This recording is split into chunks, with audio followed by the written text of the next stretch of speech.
Tuhan bentuk kamu di saat orang gak kenal kamu, di tempat yang gak kelihatan, untuk membangun karakter Allah di dalam kamu. Bukan apa yang kau capai yang penting, bagaimana dia bentuk karaktermu itu yang penting. Itulah keluarga, pusat tempat pendidikan karakter Allah. Sebab God does not anoint. Allah tidak mengurapi talenta, Allah mengurapi karakter.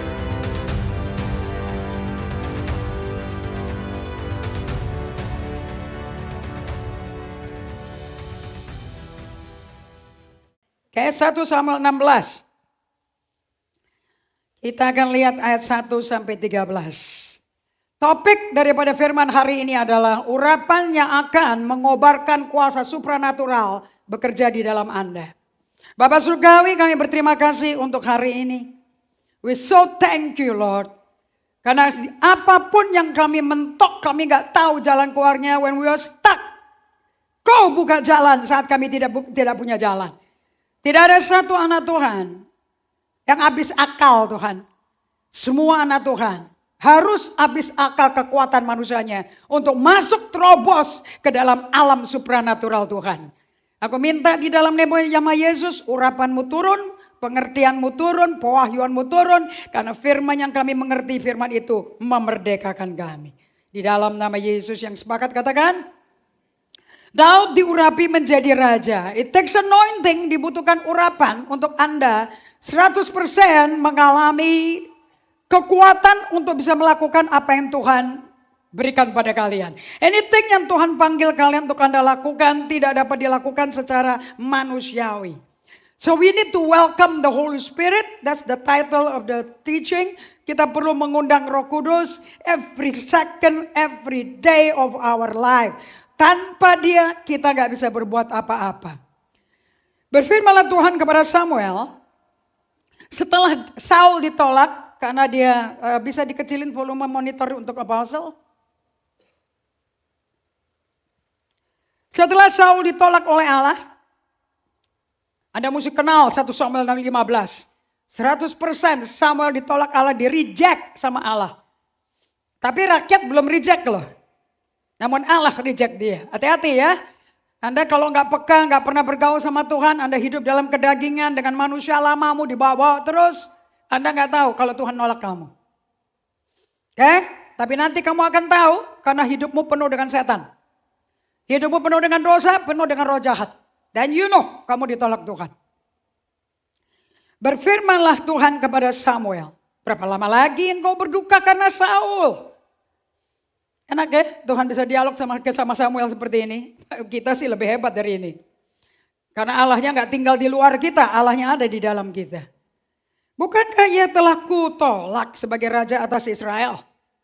Isilah tabung tandukmu dengan minyak. Dan pergilah, aku mengutus engkau kepada Isai orang Bethlehem itu. Sebab di antara anak-anaknya telah kupilih seorang raja bagiku. Samuel mendatangi rumahnya Isai untuk mengurapi penggantinya si Saul. Raja pertama Israel yang dipilih oleh rakyat dan rakyat memaksa Allah harus punya raja manusia sama seperti bangsa lain. Kita gak mau kamu sebagai rajanya. Gak usah jadi raja, aku gak bisa lihat kamu kok. So mereka mau sama seperti dunia. Is your life rata-rata modelnya orang dunia apa tidak? Perbandingan kamu sukses itu yang dunia definisikan atau yang Tuhan definisikan. Akan sangat menentukan kamu hidup di dalam urapan apa tidak. So, pada waktu Saul diangkat jadi raja di 1 Samuel 10. Anda mau tahu bagaimana dia diurapi sebagai raja? Dan Allah ngalah sama rakyat. Oke, Anda mesti ngerti bedanya antara the perfect will of God and the permissive will of God. The perfect will of God adalah sesuai apa kata Tuhan. Majority orang Kristen hidup babak belur, gagal, rohaninya mati, and I'm frustrated with that. Anda mau tahu kenapa? Karena kamu hidup dengan the permissive will of God. Kamu pikir itu kehendak Tuhan dan kamu paksakan itu jadi kehendakmu dan mengatakan itu kehendak Allah. It's not the perfect will of God. Saul adalah orang yang hidup dengan permissive will of God. Anda tahu nulis permissive gimana? Permissive, permissive will. Sepertinya kehendak Allah, tapi bukan karena kamu yang bikin. And Allah selalu ngalah. Another king, satu raja lagi yang melakukan pemaksaan kepada Allah. Dan memaksakan kehendak dia supaya Allah setuju, namanya Raja Hizkia. Mestinya dia mati. Yesaya sudah datang. Siapkan rumahmu, siapkan keluargamu karena kau akan mati. Dan Hizkia gak mau mati. Yesaya 28 ini. Dan dia nangis kepada Tuhan, dia doa ke tembok. So kalau Anda udah desperate, gak tahu mesti doa apa. Surat ancaman, surat yang dia terima dari Raja Sanherib, dia bawa ke Tuhan. Dia doanya ngadep tembok, dia kasih lihat suratnya ke Tuhan, segala ancaman, segala macam. Pada waktu aku mengalami ini, aku mencari engkau, aku gak berdosa, aku mengandalkan engkau. Yesaya yang lagi keluar. Setelah mengasih tahu, siapkan keluargamu, kamu akan mati. Yesaya diputar balik sama Tuhan. Kalau jarum jam, itu pindah berapa derajat, kau akan hidup. Dan karena dirongrong sama Hizkia, Tuhan ngalah. Lahirlah Manasye. 15 tahun kemudian, hancur Israel. Tidak semua anak menguntungkan kamu. Kalian bisa rongrong untuk mendapat apa yang kau mau, bukan apa yang Allah mau. God always give you what you need, not what you want. Allah hanya memberikan pada kamu apa yang kau perlukan, bukan apa yang kau mau. Karena jalan Tuhan bukan jalanmu, rancangan Tuhan bukan rancanganmu. Ada orang di sini. Dan pada waktu Saul diurapi sebagai raja oleh Samuel, sama nabinya. Samuel tidak membawa tanduk. Tanduk ini, tanduk rem, domba jantan hitam yang nyangkut di belukar. Pada waktu di Kejadian 22, waktu Abraham disuruh alam untuk membunuh anak yang tunggal, yang paling dikasihi. Dan pada waktu Abraham tidak sungkan-sungkan mengayunkan pisaunya untuk memotong anaknya. Satu-satu anak yang tunggal, Ishak. Malaikat Tuhan, yaitu Yesus, megang tangan dia. Hari ini gue tahu hatimu. Bahwa hatimu hanya mencintai Tuhan dan tidak mencintai yang lain. Pencobaan itu perlu. Ujian itu perlu. Untuk menguji dalamnya hati kamu kualitasnya kayak apa. Jangan bikin tempat pertemuan seminggu sekali ini sebagai tempat pamer. Sebagai tempat talenta, tempat skill. Forget it. Tuhan melihat 6 hari hidupmu. Bukan hari ke-7 hanya 1 jam 45 menit. Kamu naik ke panggung, kamu jadi usher, kamu jadi catcher. Kelihatannya pelayanan semuanya. Please lah. Kehidupanmu sehari-hari itu lebih penting bagi Tuhan daripada kehidupanmu. Seminggu sekali cuma sejam di panggung. Dan ujian dalam hidup kalian mau penyakit, mau bangkrut, mau dibenci, mau dikhianati, mau difitnah orang, Tuhan izinkan.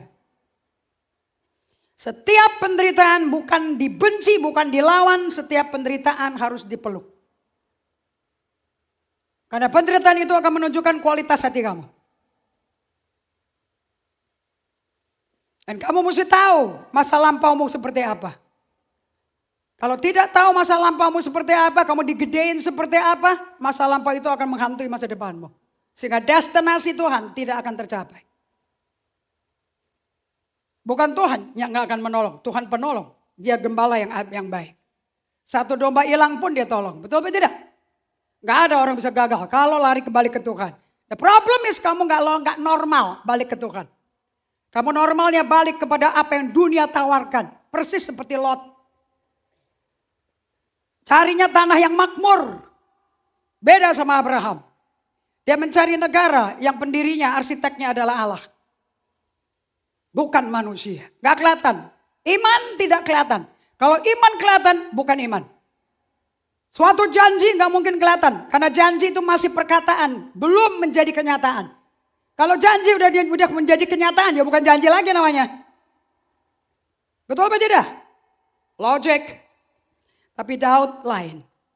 Orang yang memiliki hati seperti Allah. Saya mau tanya sama kalian semuanya. Pada waktu kalian lahir baru bertobat. Bukankah yang diubah adalah hatimu? Buka Yeskiel 36 ayat 26. Jangan mantu-mantu aja. Kalau ada hatinya seperti Allah, kenapa susah sekali mentaati Tuhan? Kenapa manusia lamamu menguasai, mendominasi hidup kamu? Mekanisme defense, bela diri, balas dendam masih dipakai. Itu bukti jiwamu yang berkuasa mendominan. Tapi hati Allah di dalam kalian tidak bertumbuh sama sekali. Yeskiel 36 ayat 26-27. Kamu buka Alkitabnya supaya kalian fasih buka Alkitab. Sekali-kali kunjungi Nabi Yeskiel. Kita hidup di akhir zaman di mana semua kemurtatan, semua peperangan yang tidak menentu, kacau pemerintahan dunia terjadi. Yang bikin kamu akan takut, gak tahu masa depanmu kayak apa, gak tahu perusahaanmu besok tutup apa enggak.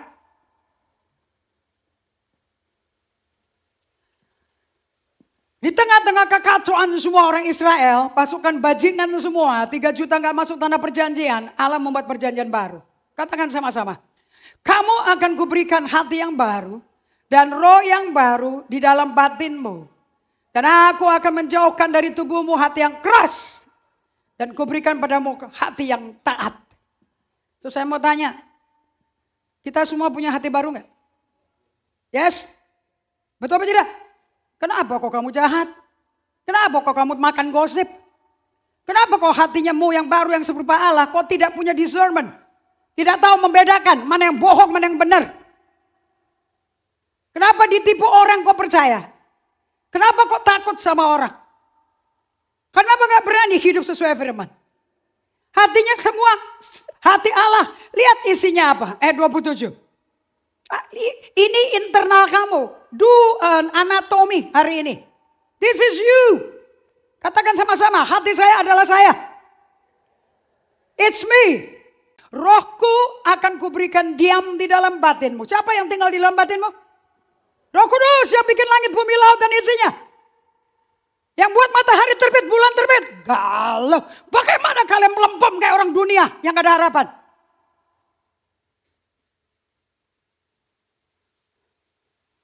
Bagaimana kamu sakit hati sama gereja? Bodoh gak keruan tuh? Hidupmu gak tergantung gereja? Dan saya tidak maha hadir buat kamu. Yang maha hadir itu Roh Kudus loh. Right? Wake up church. Bangun, melek. Aku berikan rohku, diam. Aku bikin rohku diam. Saya tulis di slide-nya, the indwelling spirit versus the visiting upon you spirit. Kita punya indwelling. Kalau kamu tinggal di hotel Trans, seperti saya bolak-balik setiap minggu, saya tidak indwelling. Saya come upon. Saya turun pada. Turun dari pesawat, airport Ngurah Rai, masuk hotel. Sabtu sore kelar khotbah, keluar hotel, masuk pesawat, terbang ke Jakarta. Are you hearing me? Saya tidak berdiam di Bali. I'm not a resident of Bali.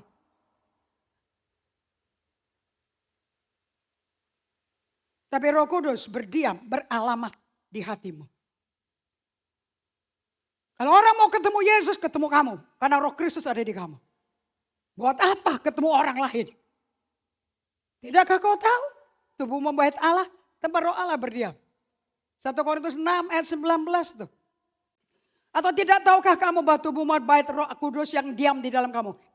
Perjanjian lama digenapi di perjanjian baru? Yes. Anda lihat di Ibrani 10, tolong Ibrani 10 ayat 1, whatever it is, di slide langsung, Ibrani 10. Biar cepat nih. Lihat, baca ya, ayat 1. Read, buka bukunya, jangan lihat slide-nya, buka bukunya. Kasih tanda, garis C, stabilo. Jangan datang ke gereja kayak datang ke pesta kawin gitu loh. Datang kemari untuk dibakar, untuk dikorbankan Roh Kudusnya dalam kalian. Di dalam hukum Taurat hanya terdapat bayangan saja dari keselamatan yang akan datang. The law, hukum Taurat adalah the shadow of things to come. Perjanjian lama adalah blueprint. Ini gedung sebelum jadi kursi di mana kamu bisa duduk. Namanya desainnya blueprint. Are you hearing me? Tidak mungkin kamu bisa duduk di gedung ini kalau nggak ada gambar blueprint. That's the shadow. Itu bayangan. Layoutnya kayak apa? Dari keselamatan yang akan datang. Jadi kalau gitu kau baca kitab Kejadian, Keluaran, Imamat, Bilangan, Ulangan bisa kelihatan dong Yesusnya. Tidak ada yang terjadi mendadak. Everything has been spoken. Gak ada misterius kalau kau baca Alkitab. Semua misterius, jadi orang bodoh dibutakan because you don't open the Bible. Karena hukum Taurat adalah bayangan dari keselamatan yang akan datang. Yang terjadi kau di Golgota, di Calvary. Why don't you read it? Cocok gak? Kapan kira-kira terjadinya? Sudah diprediksi kok. So kalau Anda berkata, semua pelajar yang kuterima di GGA kacau gara-gara pendeta kacau. No, kacau karena kamu malas baca Alkitab. Mestinya pendetanya nguji kamu baca apa tidak. Dalam hukum Taurat hanya terdapat bayangan saja dari keselamatan yang akan datang. Dan bukan hakikat dari keselamatan itu sendiri. Bahasa Inggrisnya. Ini Ibrani 10 ayat 1, Ibrani 8 ayat 5. That the Old Testament is the shadow of the substance to come. Apa itu substansi? Hakikatnya. Wujudnya. Jadi kalau kalian membaca kitab perjanjian lama. Mestinya penggenapannya kamu. Apa yang gembala mau bikin, kamu bisa bikin loh sebetulnya. Kalau kamu niru. Gak ada satu orang yang magic, super. Yang bikin kita magical itu roh Allah yang diam di kita. Itu yang bikin supranatural. Dari orang biasa-biasa menjadi supranatural. Orang Robert berkata, we are not born again to be natural. We are born again to be supernatural. Kalau kamu gak supernatural, you're naturally dead, man. Karena mau lihat DPR semua, nah itu peribut-ribut di dalam, because they're natural being. Tapi orang yang hidupnya supranatural akan hidup seperti Yesus. Akan hidup seperti Daud. Daud itu perjanjian lama loh ya, nggak bukan perjanjian baru loh. Dia nggak tahu tuh bahasa roh itu apa tuh. But he knows the anointing. Dia tahu itu minyak waktu diurapi, dituang di atas kepala dia. Karena itu dengan korban yang sama setiap tahun terus-menerus dipersembahkan. Hukum Taurat gak mungkin menyempurnakan mereka yang datang mengambil bagian di dalamnya. Gak mungkin hukum Taurat bisa sempurnakan.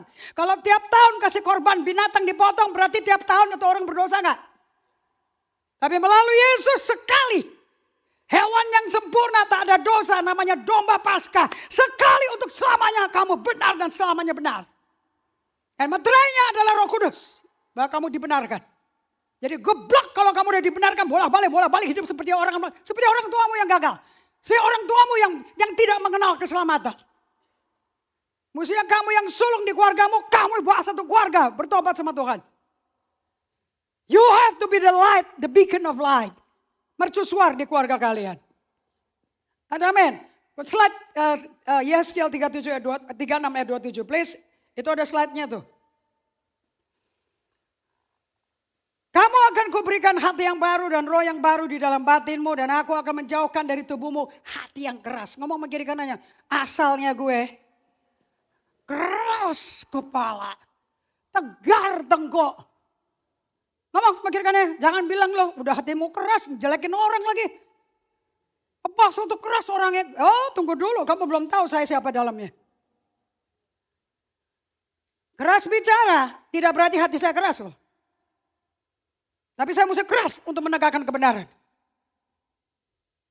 Karena saya gak mau disogok sama kalian.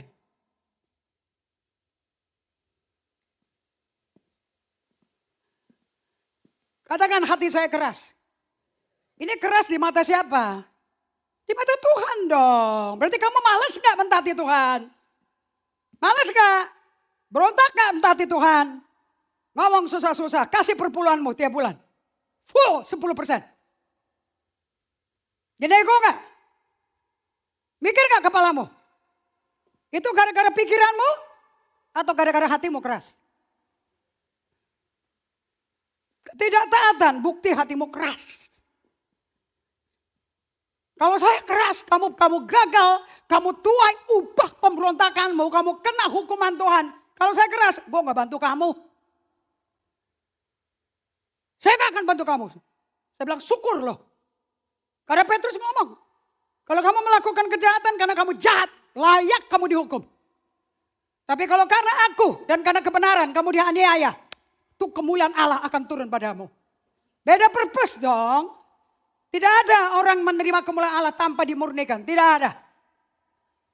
Dan semua penderitaan akan membuat semua kedagingan manusia natular, duniawimu hilang dikikis habis. Supaya kamu tidak ada seperti Natalie tadi ngomong. Dalam lagunya dia. Kalau engkau sendirian kayaknya gak ada orang lagi sama kamu. Angkat tanganmu berseru pada Tuhan. Itu yang benar. Memang mesti habis kita dari kekuatan kesombongan kita. Bersyukur dompetmu kurang. Bersyukur gak bisa cukup bayar uang sekolah. Bersyukur karena bapakmu akan kirim persembahan bagi kamu. Kalau gak pernah ngalami bagaimana mau tahu Allah itu benar. Begitu sakit dikit, telepon. Dikit, telepon mami, telepon papi. Padahal hidupan sehari-hari berantem melulu. Gak cocok sama orang tua. Tapi kalau butuh duit, ngemis man. Dan menuntut hak aksasi. Kita kan anaknya, mami mesti jaga kita. Siapa lu? Dan maminya akan kaget. Kok keluarnya kamu kayak begini ya? Apa aku didik kamu keluarnya kayak gini ya? Ya salah orang tua. Karena anak hanya ikut orang tua. Gak dapet apa yang mau. Udah jangan ributin. Udah diam. Aku capek kupingku dirongrong terus. Sekali-kali masukin ke kamar. Suruh duduk. Anak di bawah 5 tahun ya. Kalau udah 12 tahun udah ketuaan. Suruh copot pantatnya, kata celananya, tas. Jangan disabet. Tunjukkan otoritas. Bahwa kamu pegang otoritas. Bukan teriakan mereka pegang otoritas. Kalau dari kecil menteriak dapat apa yang dia mau, sampai tua dia kontrol kamu. Suruh dia bertobat ikut Tuhan, gak mau. Suruh dia mendengar apostle dengan suara keras gini, berontak dia. Kenapa? Aku gak mau dikerasin. Aku kalah sama orang ini. That's the mindset yang dibikin sama setan di dalam pikiran anakmu. Didik anakmu dengan jalan yang kau tahu. Jangan jauhkan tongkat dari anakmu. Kalau kau tidak mau kebodohan keluar dari dia. Orang tua. Kalian itu cukup bodoh ya. Untuk kawin. Sama orang yang kamu gak kenal. Dan setelah kawin 50 tahun mau cerai. Ada pain gila. Ada perempuan lain. Ada laki lain. Come on. Are you a good parent? Orang tua kayak gitu orang tua yang benar? Zero. Dan anakmu akan lihat semua itu dan akan tiru karena terekam di otak mereka. Bagaimana kau berpikir? That's the way you are. You are how your mind think. Lakukan semua perbuatan bejat itu. Dan kamu gak usah ngomong. Anakmu akan lihat, sekali lihat gak akan ninggalin memorinya.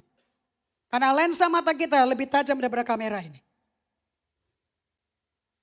Itu namanya gambaran di bawah alam sadar. Memory below your subconscious mind. Kenapa kamu mesti memperbarui pikiran? Because banyak kotoran di bawah alam sadarmu. Dan hanya Tuhan yang bisa memperbarui pikiranmu. Aku akan berikan kepadamu hati yang taat. Kalau bahasa Inggrisnya berkata, I give you a heart of flesh. Dari hati yang batu keras menjadi heart of flesh. Lembut. Rohku akan kuberikan diam di dalam batinmu. Dan aku akan membuat kamu hidup menurut segala ketetapanku dan tetap berpegang pada peraturan-peraturanku dan melakukannya. So saya mau tanya pada kalian, bukankah gampang sekali mentaati firman orang dibikin sama dia? Tuhan yang bikin. Dikasihkan SIM card. Saya pakai iPhone 17 R, ternyata tidak bisa ada kartu SIM masuk. So saya pakai electronic SIM. Di dalam electronic SIM itu ada fitur-fiturnya. Waktu kita bertobat lahir baru, kita dikasih SIM card. Holy SIM card. Di dalamnya ada fitur-fiturnya. Kesukaanmu mentaati ketetapan Tuhan. Kesukaanmu mempelajari dan menghidupi perintah Tuhan. Itu udah dibikin. Makanya kalau kamu berontak, kamu deg-degan sendiri. Orang berdosa juga tahu kok bagaimana kamu sebohong sih. Kalau kamu pintar bohong sama orang lain, kamu bohong sama dirimu. If you can lie, you can deceive yourself, you can deceive everybody else. Kecuali Tuhan. Gak mungkin bisa ditipu.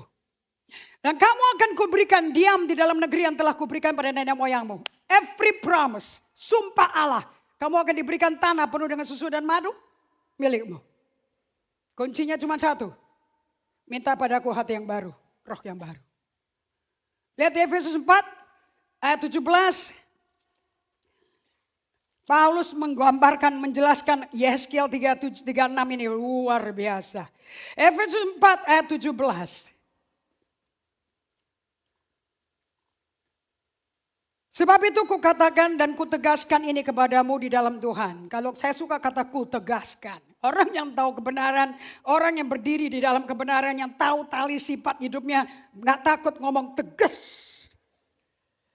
Jangan hidup lagi sama seperti orang-orang yang tidak mengenal Allah dengan pikirannya sia-sia. Oh, pikiran sia-sia? Kapan kau kaya? Kapan kau punya rumah? Kapan suamiku bertobat? Itu sia-sia tuh. Mau tahu pikiran gak sia-sia seperti apa?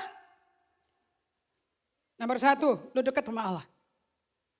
Kalau kamu tidak in union, loving union with God, you cannot think anything else. Kecuali sia-sia. Dan pengertiannya gelap. Jauh dari hidup persekutuan dengan Allah. Karena kebodohan yang ada di dalam mereka. Dan kedegilan hati mereka. Itu hati yang keras tuh. Perasaan mereka telah tumpul sehingga mereka menyerahkan diri pada hawa nafsu dan mengerjakan dengan serakah segala macam kecemaran. Gak ada yang bagus, diomongin juga malu. Makanya diam-diam.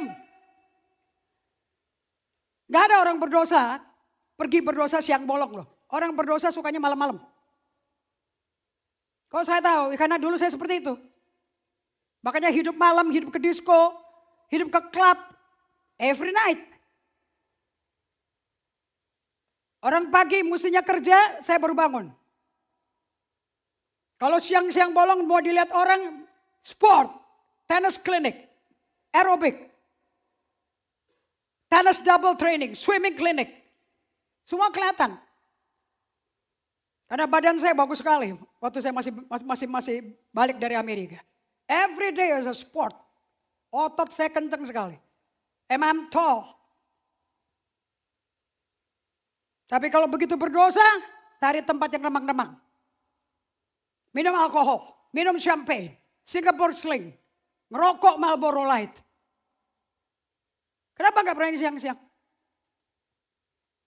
Makanya Paulus berkata, hari ini siang loh. Semua yang di dalam gelap akan terekspos loh.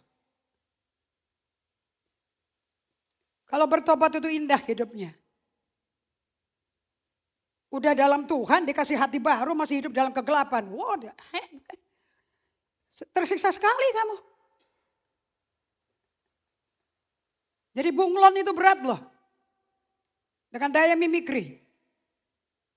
Tahu mimikri? You don't know mimikri? Udah lupa pelajaran biologi, zoologi. Daya bisa merubah warna sesuai dengan lingkungan.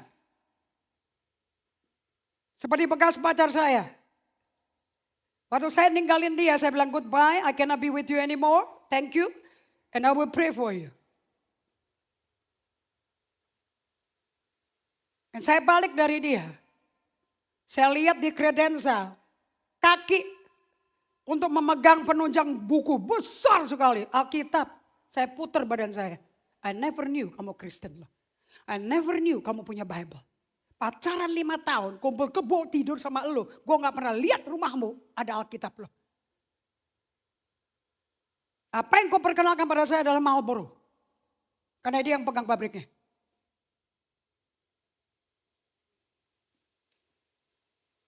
Orang yang berani nanya seperti itu, bukan bunglon. Saya mau tanya, hidupmu sehari-hari menakutkan pegawaimu gak? Kekudusan menakutkan orang. Karena kamu berbeda. Orang berintegritas menakutkan orang.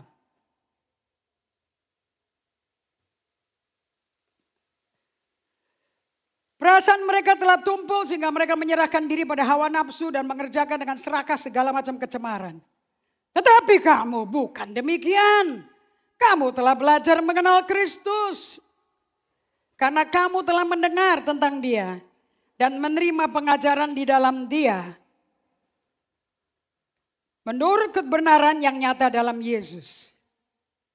Yaitu bahwa kamu berhubung dengan kehidupan kamu yang dahulu harus menanggalkan manusia lama. Jadi hidupmu yang dahulu itu manusia lama apa tidak? Barang siapa dalam Kristus yang lama telah berlalu, yang baru sudah datang, yes or no? Nah kenapa di jemaat Efesus gereja yang paling dahsyat mujizatnya gila-gilaan. Kenapa kok pada hidup dengan manusia lama, dengan hidup cara lama. Kembali ke dewa-dewa Diana. Yang menemui kebinasaan oleh nafsu yang menyesatkan. Supaya kamu dibaharui di dalam roh dan pikiranmu. So caranya kalian tidak balik hidup lama lagi. Saya nggak balik ke kehidupan malam lagi. Saya nggak balik ke kehidupan foya-foya lagi. Saya mesti perbaharui pikiran saya dan roh saya. That's the only way. Because how you think is the way you are. Anda tahu orang melarat, pikirannya melarat, ditaruh rumah yang isinya semua marmer Itali. Nanti kamu masuk ke rumah itu, kamu jinjit-jinjit copot sepatu langsung. Bingung bagaimana jalan di marmer Itali loh. Karena biasa jalan di tanah merah di rumahnya.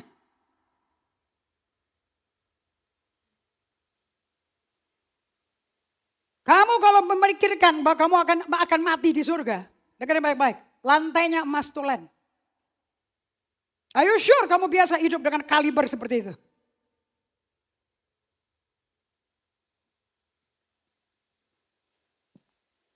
Penyosuan mesti terjadi di pikiran dulu. Bukan di marmernya dulu diganti. Renew your mind. Persiapan masuk surga-surga. Firman aja kamu gak suka. Hidup kayak gini gak suka. Surga kayak begini. Kalau ini gak suka bagaimana kamu layak masuk surga? Gak salah pilihan kamu. Surga pendeta mana sih yang kau ikutin?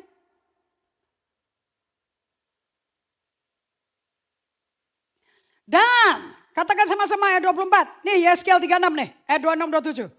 Dan mengenakan manusia baru yang telah diciptakan menurut kehendak Allah di dalam kebenaran dan kekudusan yang sesungguhnya.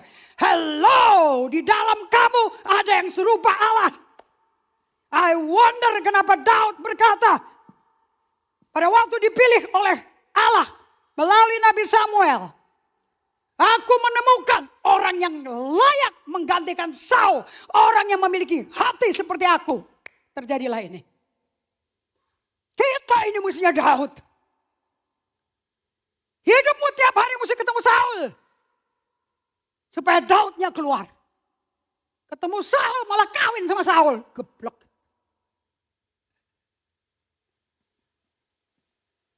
Kalau sudah lahir baru lajang di GGA, jangan kawin sama Saul. Sekalipun dolarnya banyak, sekalipun kredit cardnya banyak, kartu kredit card, kartu utang. Semakin banyak kartu kredit cardnya semakin kabur kamu. Nanti kami yang mesti bayarin semua itu. Halo? Kredit card aja gak tahu bedanya sama ATM. Lebih bagus pegang kartu ATM atau kredit card? Ya tentu ATM dong. Kredit ATM gak pakai 3%. Betul gak? Kamu hargai gak istrimu? Dia banyak kredit card atau banyak ATM?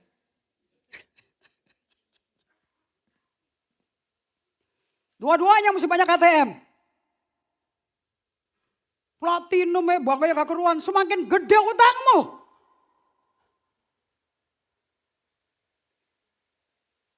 Jewer kuping laki-laki itu. Sini. Lu lulusan tahun berapa? Sekolah rakyat apa universitas?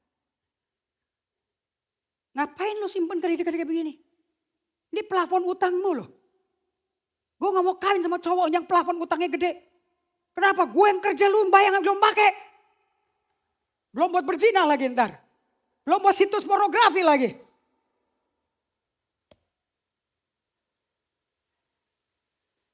Kalau kamu waras, kamu kudus, semakin dikit kredit kamu.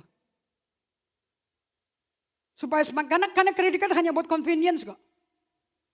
Gak ada perlunya. And kalian, sorry ya, I have to say this. I think you really don't understand bagaimana pakai kredit card. Kamu kasih buah sulung, pakai kredit card. Kamu persembahannya 5 juta buah sulungnya. Kira-kira buah sulung yang diterima Tuhan berapa? Bukan dipotong sama negara. Kok sepi ya? Kamu kasih buah sulung 10 juta. Pakai kredit card digesek mandiri. Kamu kasih 10 juta ke Tuhan? Enggak, lu donasi 3% ke HSBC. Dah. Udah taat belum? Lu nombok lo.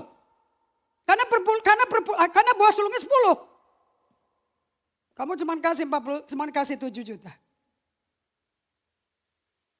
Tekor gak? Hatimu keras atau hatimu taat?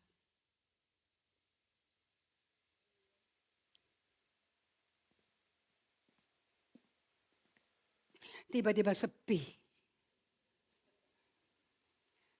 Kalau mau lihat firman di dalam 2026, cara khotbahnya kayak begini. It's your heart yang Tuhan lihat. Kalau kamu nggak bawa cash, ATM-nya kurang, kamu bawa hari biasa. ATM bisa elektronik kok. Mau sampaikan ke saya pribadi, sampaikan minggu depan. No problem. Karena Tuhan lihat hati yang taat, bukan sembrono melakukannya. Bukankah dia mengalahkan orang Agag, suku Agag lagi, Amalek? Yes or no? Tapi dia bawa siapa? Hidup-hidup. Rajanya. Lah kalau rajanya gak mati berarti kekuasaan raja bisa balik gak? Terus ada mbek-mbek. Samuel tanya apa itu bunyi mbek-mbek situ kalau memang kau sudah menangkan, sudah mengalahkan semua suku Amalek. Itu rakyat mau mempersembahkan bagi Tuhanmu. Allah yang baik, persembahan yang paling baik itu tambun. Belum pernah kerja, belum pernah bajak, wagyunya banyak. Itu fatnya marbling.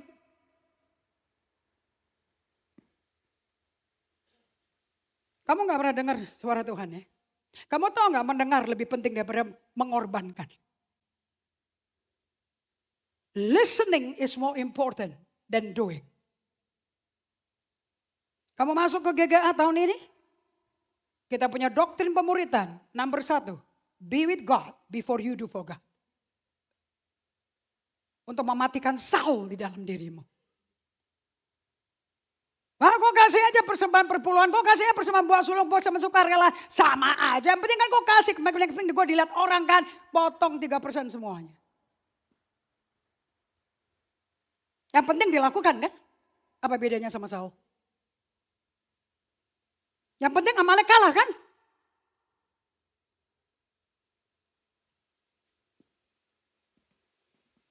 Oh, betapa jahatnya hati manusia. Sesuai ayat 24, apakah kita diciptakan Tuhan? Sudah seperti Daud. Sudah belum? Memiliki hati yang berkenan pada Tuhan. Sudah belum? Kok belum gimana sih? Baca ini lagi dong. 2, 3. Dan mengenakan manusia baru. Yang telah diciptakan menurut kehendak Allah di dalam kebenaran dan. Udah belum sesuai Allah? Udah seperti Allah belum? Buka Kisah Rasul 4 ayat 12, 13. Sorry, Kisah Rasul 3 ayat 12. Setelah Saul disingkirkan, Allah mengangkat Daud menjadi raja mereka. Siapa yang diangkat? Siapa yang angkat? Siapa yang angkat? Orang yang diangkat Allah tahu ada panggilan dalam hidupnya dia.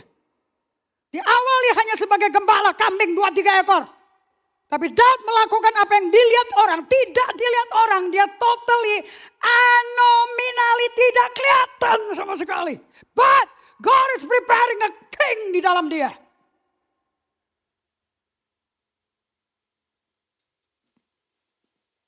Daud menjadi raja mereka. This is the future king of Israel. Tentang Daud Allah telah menyatakan. 1, 2, 3. Aku telah mendapat Daud bin Isai. Seorang yang berkenan di hatiku. Dan yang melakukan segala kehendakku. Bukankah hati baru, roh baru. Dan roh kudus ku taruh di situ. Dan ku tulis hukum di dalamnya. Dan ku buat itu hati. Mentaati ketetapan dan perintahku. Sudah ada di kita belum?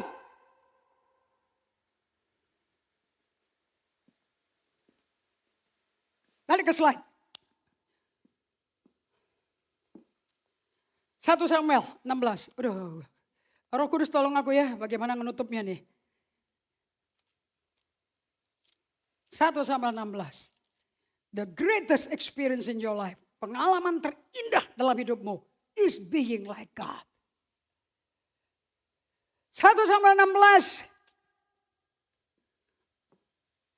Dan aku telah mengutus engkau Samuel kepada Isai orang Bethlehem itu sebab di antara anak-anaknya telah kupilih seorang raja bagiku.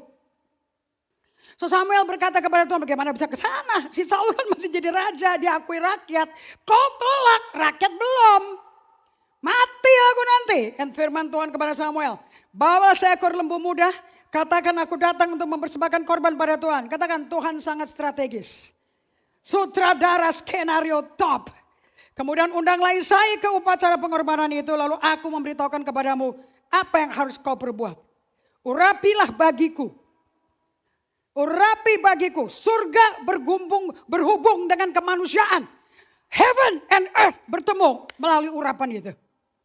Urapilah bagiku orang yang akan kusebut kepadamu. Dan Samuel berbuat seperti yang difirmankan Tuhan. Berarti Samuel hatinya taat atau tidak? Dia pakai hati baru enggak? Udah deh, gak usah pakai gelar-gelar.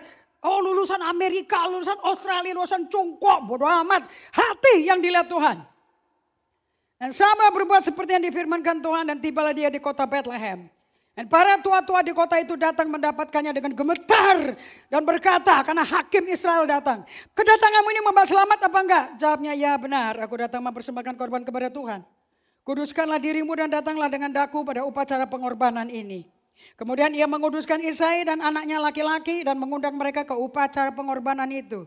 Dan ketika itu mereka masuk dan Samuel melihat Eliab lalu berkata, sungguh di hadapanku, di hadapan Tuhan sekarang berdiri diurapinya. Ini kata Samuel. Tapi di-intercept sama Tuhan. Jangan pandang paras orang. Jangan lihat perawakannya yang tinggi. Sebab aku telah menolaknya. Bukan yang dilihat manusia, yang dilihat Allah. Manusia melihat apa yang di depan mata, tapi Tuhan melihat hati. Tuhan ngomong apa di sini? Do not repeat. Jangan ulangi lagi bagaimana kau pilih raja. Saul lu pilih pakai penampilan. Karena dari bahu sampai atas tergantung, tertinggi, terbesar dari suku Benyamin. Now, jangan ulangi lagi. Yang dilihat hati. Mau kawin, mau pacaran, lihat hati orang dong. Jangan lihat penampilan. Tidak kawin karena kamu udah tua. Usia tidak menentukan kapan kamu kawin. Ketemu hati orang yang takut Tuhan. Itu penentunya. Dan ketika jawabnya ya benar. Sorry. Di mana saja? 5, 6. Ayat 8. Ayat 7. Tetapi firman Tuhan pada Samuel, jangan pandang parasnya atau perawakannya. Lihat, jangan terganggu sama kegantengan, kecantikan dengan bibirnya, mata melengking, jentik mata bulu mata palsunya. Copot sebentar bulu mata palsunya. Gue mau lihat lo aslinya kayak apa tuh. Dan kalau malam lu copot gak gigi palsumu tuh. Aku gak mau tidur sama cewek yang betul-betul kempot tiba-tiba. Tapi kalau kita berdua sudah pakai gigi palsu, apa boleh buat? Kita akan jatuh cinta dengan gigi palsu. Tapi terbuka dong. Jangan di malam pertama kaget malam-malam. Loh, kemarin tadi kayaknya cantik sekali muda loh. Ini kok kayak nenek-nenek. Kaget kan? Buka kartunya. Ada amin? Ketika mereka masuk dan Samuel melihat Eliab. Di 1 Samuel 17 ayat 13 Eliab adalah anak sulung. Lalu pikirnya, sungguh di hadapan Tuhan sekarang berdiri yang diurapinya. Tunggu bentar ya. Tadi saya bicara tentang Saul diurapi pakai buli-buli. Buli-buli itu tanah, kendi dibikin oleh tangan manusia. Daud diurapi dengan tanduk. Domba hitam jantan. Kapan kita melihat domba hitam yang tanduknya nyangkut sebagai korbannya Allah? Di Moria. Waktu Allah menyuruh Abraham mengorbankan anak yang tunggal yang paling dia cintai. Do you understand that? Dan waktu dia mengayunkan pisaunya, malaikat Tuhan datang. Gue tahu hati lo. Berulang-ulang Tuhan tahu hati orang. Yang dicari hati, bukan kredit card. Mentang-mentang kamu besar di kampung yang gak ada kredit card. Kenapa jatuh ke Jakarta jadi jatuh cinta sama kredit card? Kamu kawin sama laki-laki yang hurufnya gede di sini. Debt. Utang. Dan karena kasih Allah memberi, aku memberi tagihan utang dia. Kira-kira lama-lama mati gak tuh perkawinan?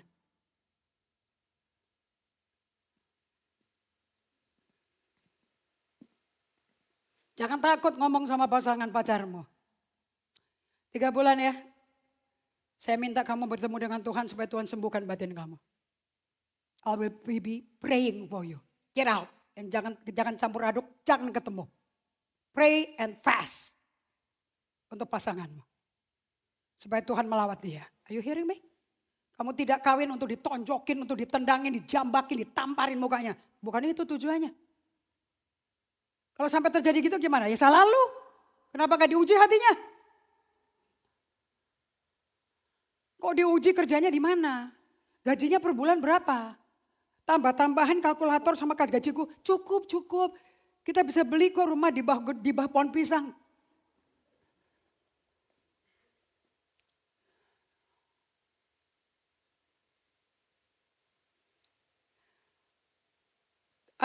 Ayat yang ke-8, lalu Isai memanggil Abinadab anak kedua dan menyuruhnya lewat di depan Samuel, semua ikut ranking. Tapi Samuel berkata orang ini pun tidak dipilih Tuhan. Kemudian Isai menyuruh Syama, ini anak pertama, kedua, ketiga. Tapi Samuel berkata orang ini tidak dipilih Tuhan. Saya heran loh. Demikianlah Isai menyuruh 7 anaknya lewat depan Samuel. Saya heran. 1, 2, 3 ternyata kepala panglima perangnya Raja Saul yang akan berhadapan dengan Goliat. Terus anak keempat, 5, 6, 7 kok gak disebut ya? I wonder why.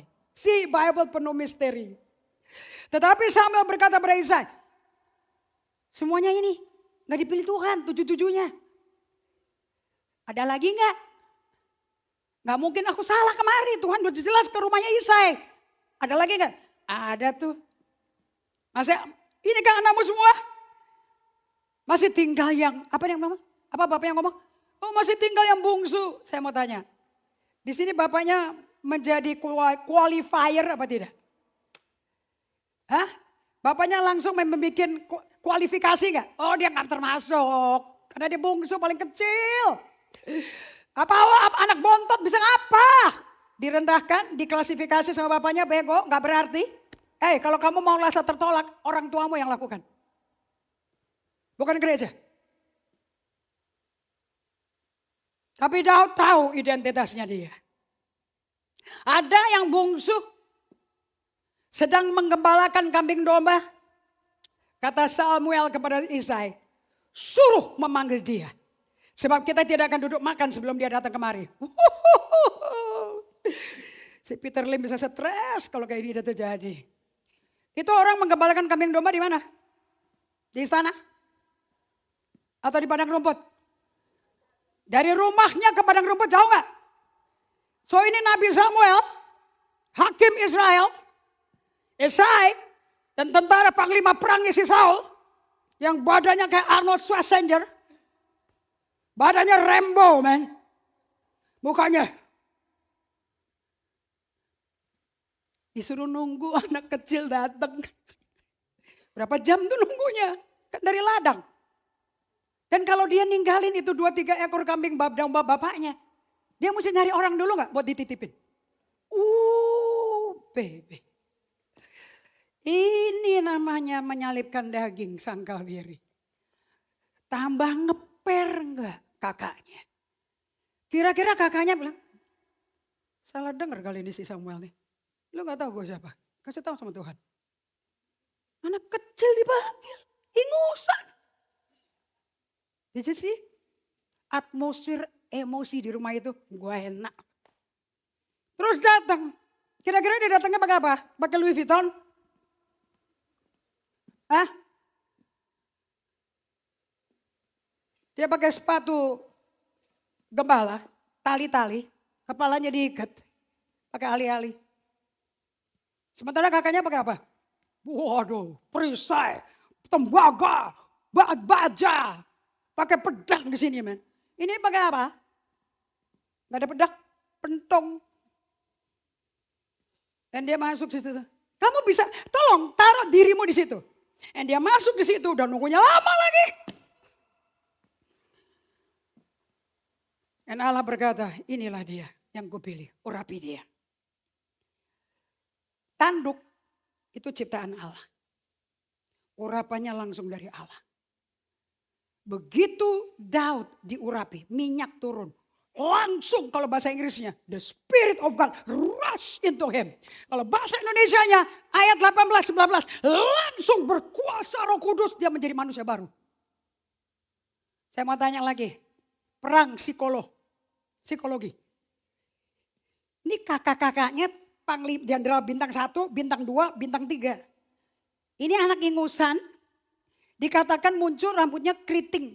Kakak saya lahir rambutnya keriting. Kalau saya lahir rambutnya kayak sapu ijuk. Makanya mami saya mempertanyakan, ini gue gak salah ambil bayi kan?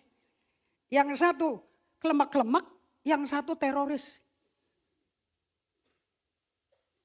Dua-duanya dijemur di kebun mami saya. Pakai bak dari box dari rotan zaman dulu. Dia diculik, gue gak diculik. Maling pun tahu kualitasnya yang mana kecantikan. Maling aja lihat paras. Gua gak dilihat parasnya. So kamu generasi maling apa generasi yang menyampaikan adiknya? Gue diselamatin Tuhan duluan. Ini belakangan. Paras kalah saya. Ini perubahannya dempulan. Ini gak usah didempul. Bangun tidur langsung melek. Sekarang ada enjim-enjim, bangun tidur langsung cantik, tahu gak kenapa? Semuanya ditato. Eyeliner tato, saya bilang kok bisa bangun langsung cantik ya? Oh tato, fake.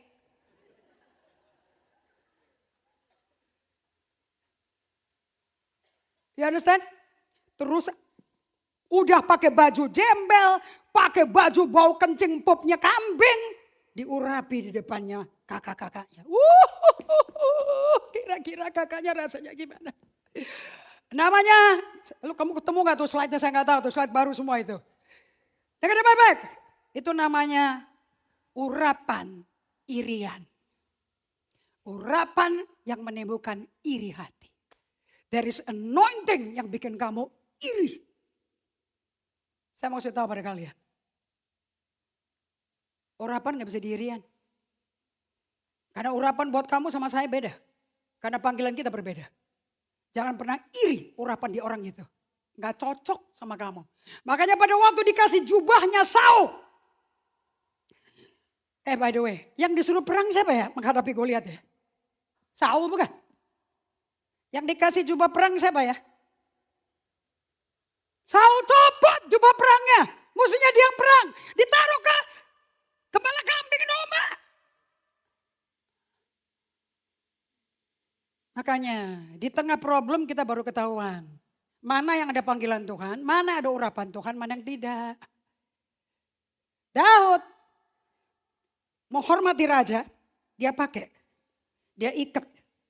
Terus dia coba jalan. Aduh berat banget. Karena dia kecil, rambutnya keriting, pipinya merah-merah. Tanpa Estee Lauder. Gak pakai blusher. Keluar langsung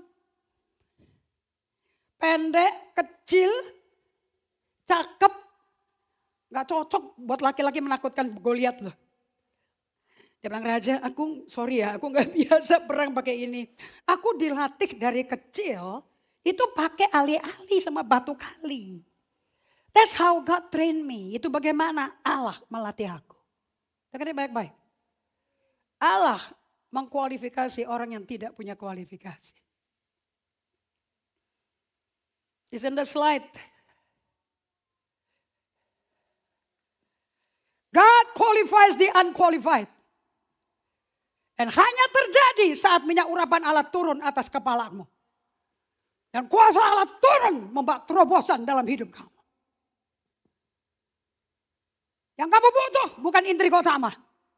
Yang kamu butuh urapan Allah turun pada kamu. Once kamu lahir baru bertobat.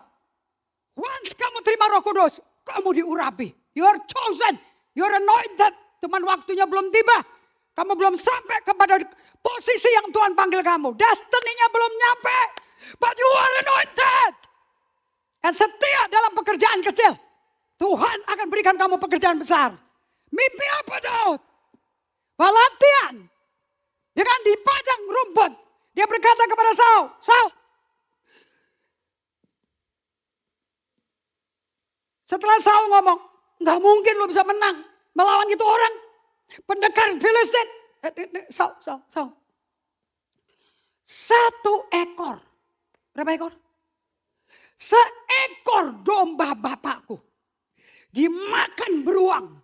Dimakan singa. Tuhan Allah Israel. Yang menyertai aku. Yang berperang bagi aku. Aku ambil utuh dari mulutnya. Dan kalau dia menyerang aku langsung. Gue tarik janggutnya. Gue buka mulutnya. Dan gue hancurkan itu. Karena Tuhan berperang bagiku. Gue lihat ini. Segini besar. Pasti kasih ke aku. Karena Allahku akan menghancurkan. Karena dia menghina barisan tentara Israel. Negara kita yang dihina. Allah kita yang dihina. Saul melepaskan. Anda tahu ceritanya kan ya. Waktu Daud masuk nganterin roti ke keju. Untuk ngeliatin kasih laporan ke bapaknya. Bukan kasih Saul lagi ngumpet di gua. Bukan kan dia mesti memimpin perang. Cari leader yang mau perang buat kamu. Bukan kamu yang berperang sendiri. Gak ada problem yang saya gak hadapi sendiri. Saya bukan tipe pemimpin yang kabur dari kenyataan.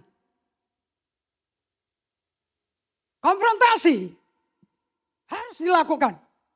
Kalau tidak kamu gak tahu, kamu gak akan memiliki problem itu. So dia pergi. Saul kagum.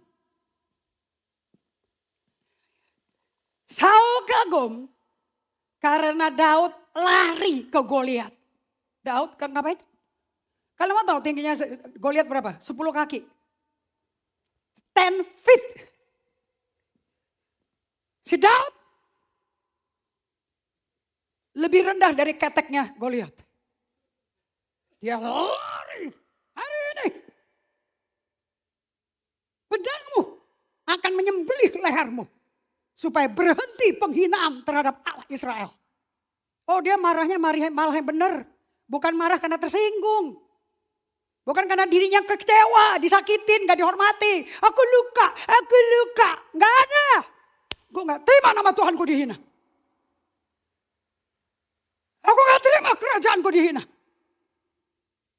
Allahku dihina-hina. Dan dia ambil pedangnya, dia lempar pakai ali-alinya. Di dalam nama Allah Israel. Goliat kan udah nakutin. Apa lu pikir gue anjing? Lu datang pakai ali-ali. Lihat nih berapa ton gue punya pedang. Berapa ton gue punya perisai. Berapa ton aku punya baju jirah. Berapa ton semua pelindung kakiku, bootku. Semuanya tembaga men. Iron Man. Dan Daud pakai ali-ali pakai batu. Dalam nama Allah Israel. Satu batu masuk ke pelipisnya. Budak. Dia copot pedangnya. Dia gergaji sendiri. Saul bertanya. Kamu buka deh nanti ya. Sambil makan siang. Saul bertanya pada panglimanya. Pasukannya. Abner. Itu anak siapa sih? Gue gak tahu. Gue gak pernah dengar siapa dia itu. Dan Daud dipanggil. Anda tahu bagaimana Daud ngadep si Saul? Kepalanya Goliat ditenteng.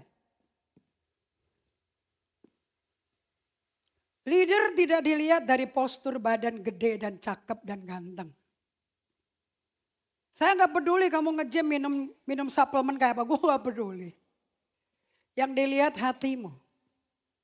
Kuat apa tidak? Isinya urapan terobosan apa tidak? Tuhan di situ apa? Setan di situ.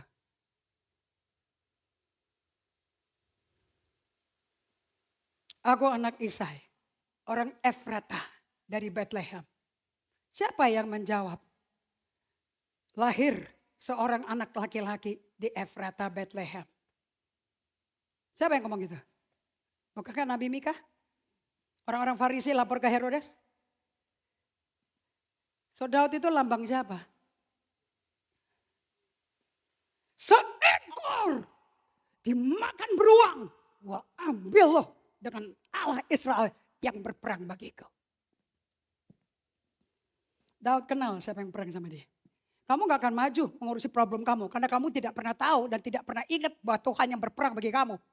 Dipikirnya kamu yang mesti duel.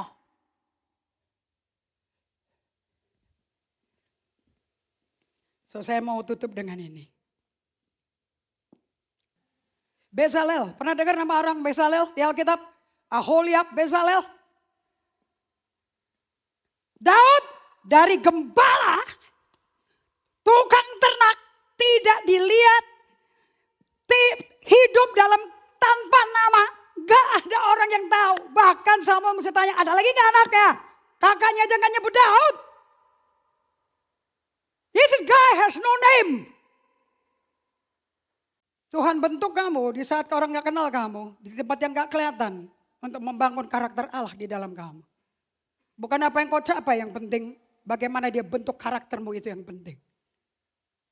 Itulah keluarga, pusat tempat pendidikan karakter Allah. Sebab God does not anoint.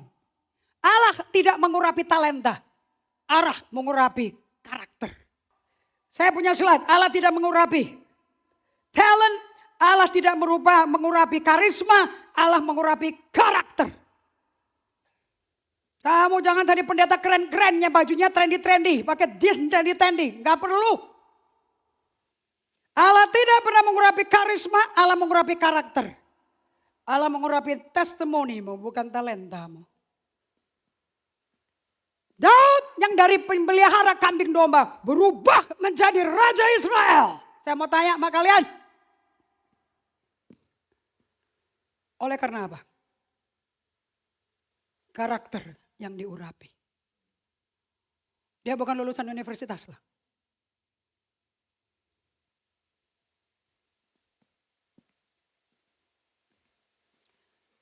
So Aholiab, Bezalel, siapa sih itu mereka? Di Keluaran 31, ayat 1 dan 2, ini bikin saya kagum ini. Saya mau lihat semua kalian sukses dan hidup dalam terobosan tiap tahun. Berfirmanlah Tuhan kepada Musa, lihat telah kutunjuk Bezalel bin Uri bin Hur, anaknya si Hur, dari suku Yehuda. Ku penuhi dia dengan roh Allah. Penuhi aku Tuhan dengan rohmu, penuhi. Betul apa tidak? Nyanyi laginya. Curahkan Tuhan, penuhi aku Roh Kudus, curahkan Tuhan. Really? Buat apa?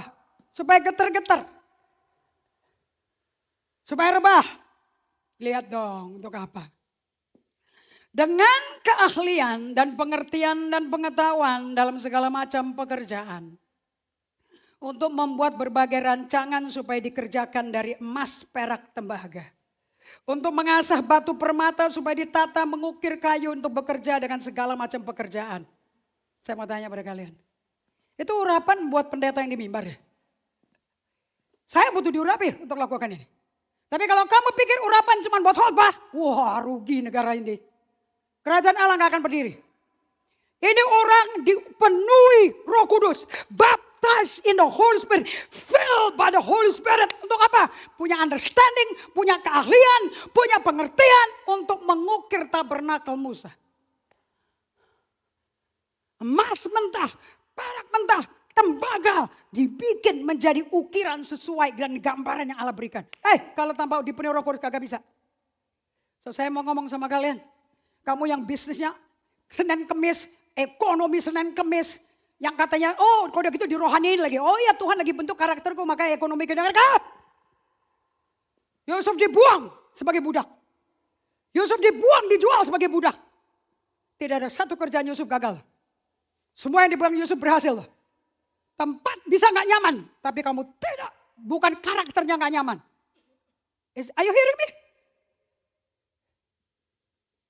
Saya lebih baik ketemu sama orang yang tinggal di pondok. Tapi apa yang dia pegang berhasil loh, karena Tuhan menyertai dia. Udah tinggal rumah mewah, apa yang dipegang gagal lagi. Sombong lagi.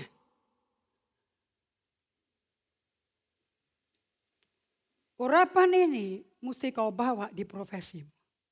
Kau bawa di kantor pajakmu, tempat kamu kerja, kantor arsitekturmu, kantor interior desainmu, rumah sakit tempat kau praktek, di dalam keluargamu, you need to be filled by the Holy Spirit. Itu urapan yang bikin kamu sukses, bukan intelek. Jangan takut sama orang lulusan Amerika. Jangan takut sama orang lulusan Swedia. Gak usah takut. Gak ada urapan, zero. Zero. Percaya sama saya. Saya lulusan Australia Amerika loh.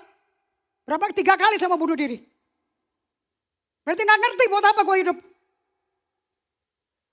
Tapi urapan turun. I change into a different person. Yang bikin saya ngalami terobosan bukan pengetahuan S1, S2 saya. Yang bikin saya menjadi orang berpengaruh. The anointing of the Holy Spirit. Lihat kemari. This is closing. Do you know this? Oke, ini ilustrasi. I'm giving it to you untuk mengerti about the anointing. This is you. Gelas sama susu putih ini kamu. And kamu lahir baru bertobat, urapan Allah masuk. Jangan bilang ya, ini coklat bukan Roh Kudus. Merpati bukan Roh Kudus, angin bukan Roh Kudus, api bukan Roh Kudus, minyak bukan Roh Kudus. Itu simbol. Supaya tahu kerjanya ngapain. You understand? Ini hanya simbol. Listen to this. Why we fail. Pada waktu kita bertobat lahir baru, Roh Kudus masuk ke dalam kita. Yes? Hati baru, roh yang baru kuberikan padamu dan rohku diam dalam kamu. Yes? So ada Roh Kudus? Berdiam di dalamnya? Oke. Setelah kamu lahir baru, setelah kamu terima Roh Kudus, lahir dari air dan roh. Supaya kamu masuk kerajaan Allah. Kamu hidup dengan Roh Kudus di dalamnya. Ini saya ambil dari Pastor Edmonton yang melakukan demonstrasi ini. This is not mine. But he spoke to me. Pada waktu kalian terima Roh Kudus. Berapa dari kalian tahu heran dan musuhnya heran. Kok hidup kamu gak didampaki sama Roh Kudus? Kok susu yang putih tetap putih? No change. Tapi Roh Kudus ada di dalamnya. Roh Kudusnya tidak mati ya. Sama sekali gak mati. Roh Kudusnya tidak dorman. Sama sekali gak dorman. Roh Kudusnya menanti kapan dia dikobarkan.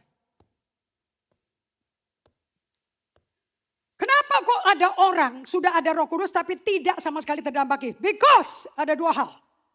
You live in sin. Kamu tetap hidup dalam dunia dan dosa. Kamu mendukakan Roh Kudus. Kamu madamkan Roh Kudus punya api. You quench the Holy Spirit. Kamu tetap hidup dalam dosa, tetap ngerokok, tetap nonton situs porno, tetap bohong. Roh Kudus negor kamu, nggak direwes. Tapi suatu hari kamu datang ke ibadah yang keras dari Apostle Henry. Yang mengajarkan bahwa hidup kamu, hidupnya Daud dari tukang gembala menjadi seorang raja Israel. Hanya dapat terjadi suatu ledakan terobosan karena dia diurapi Roh Kudus. Yes. Karena Roh Kudus turun atas dia. Yes. Karena kuasa Allah turun pada dia. Yes. The Spirit of the Lord come upon him. Yes. Pada waktu Simpson disuruh mengalahkan Filistin. Begitu Roh Allah turun, hancur enggak semua musuhnya? Orang Filistin hancur enggak? Anjing disobek enggak sama dia?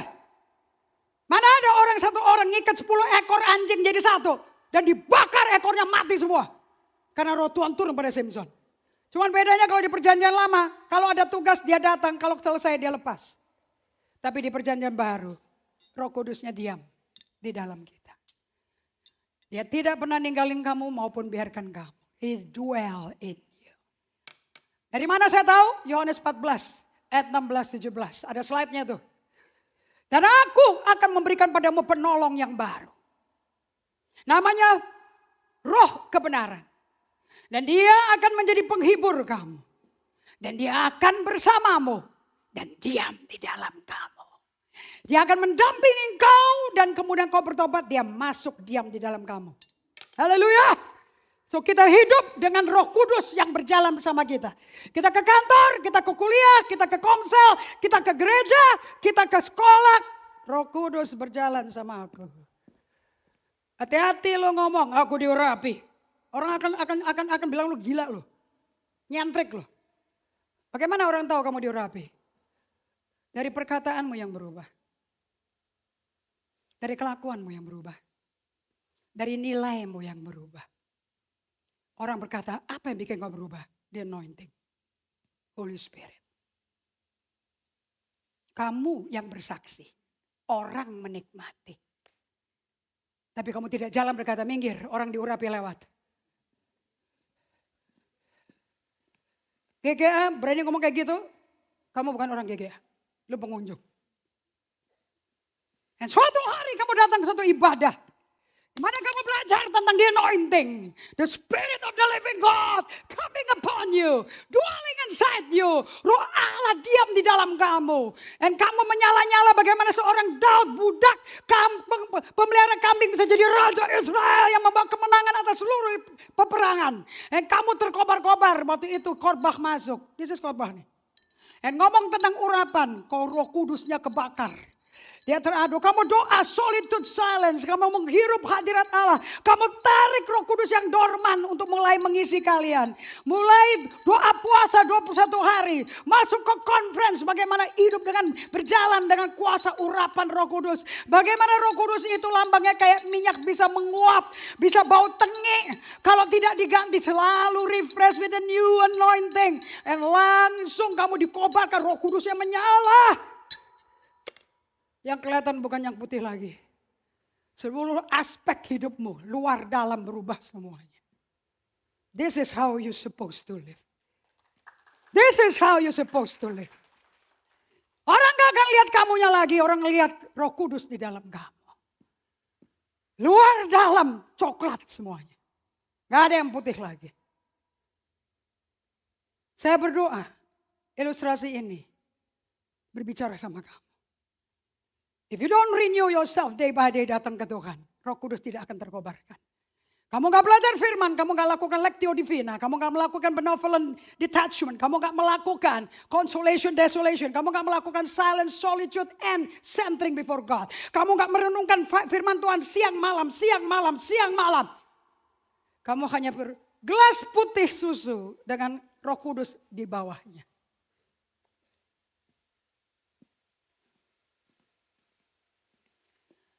Bapak Surgawi, aku berdoa malam siang hari ini. Today tidak lagi kami hidup seperti orang dunia Tuhan. Hari ini kami mau hidup sesuai firman-Mu. Di dalam janji-Mu. Aku akan minta kepada Bapak, dia akan memberikan padamu seorang penolong yang lain. Supaya dia menyertai kamu selama-lamanya. Dan roh kebenaran itu. Dunia gak kenal ini, tapi kamu mengenal dia. Sebab dia menyertai kamu dan diam dalam kamu. Begitu Roh Kudus berdiam dalam kita, seluruh tubuh kita bait Allah. Kita berjalan dengan Roh Kudus yang mengisi kita. Seluruh jiwa kita sudah ditransformasi dari dalam keluar. Dan hanya orang-orang yang masih berjalan, mengaku Kristen, lahir baru, terdaftar di gereja, tapi tidak ada kuasa urapan Roh Kudus. Gak ada terobosan dalam hidupnya mereka. Mereka adalah orang yang secara lahiriah menjalankan ibadah. Tapi pada hakikatnya memungkiri kekuatan Allah. Jauhlah orang seperti itu. 2 Timotius 3 ayat 5-9. So siang hari ini aku berdoa untuk masuk kelas kayap. Agar umatmu masuk dengan urapan Roh Kudus. Dengan nyata urapan itu bekerja. Menginsafkan, menyadarkan, memenuhi kalian di sepanjang kayap nanti. Dan semua orang karena urapan itu kamu insaf akan dosamu bertobat. Dan pribadi Roh Kudus bisa tinggal di dalam kamu. Dan kamu tidak akan sama lagi. Kamu ditransformasi dari dalam keluar. Dampaknya inside out. Aku minta ya Bapa di dalam nama Yesus. Terima kasih Tuhan. Karena hari ini kami dibukakan mata hati kami.